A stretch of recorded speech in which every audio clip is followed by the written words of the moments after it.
त्या तोंडामध्ये फोड यायचं. वाटते आपल्याला सोपं, परंतु हा आजार एवढा मोठा फोफावला की तोंडावरचे फोड पूर्ण शरीरावर येऊ लागले. जसे आपले कांच्या गोळ्या असतात तसे येऊ लागले. आणि त्यासाठी मी अमरावती नागपूर हे दोन्हीही शहर पालथे घातले तरी फरक जाणवला नाही. आणि शेवटी मी हैदराबादला, ते हॉस्पिटल आहे त्याचं, हैदराबादच्या हॉस्पिटलमध्ये नेलं.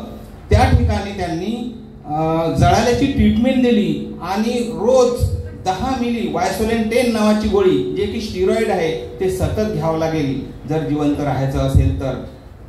2016 पासून तर आजपर्यंत 22 म्हणजे 6 वर्ष ते वायसोलेन 10 घेतली. त्या बिमारीचं नाव आहे पेम्फिगस व्हल्गॅरिस. गुगलवर नाव टाकून पहा, चित्र पाहावं वाटत नाही. आईला खाली टाकलं होतं. तशातच मला आपले पेंढारकर सर भेटले आणि त्यांनी मला एक अमृत ज्यूस दिलं. तुम्ही देऊन तर पहा.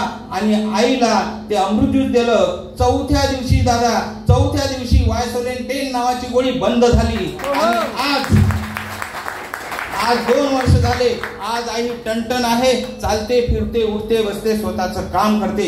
एवढा चांगला रिझल्ट आला आणि या रिझल्टमुळे मी 6 महिन्यापासून याच्यामध्ये आलो.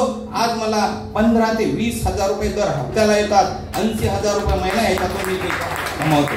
धन्यवाद.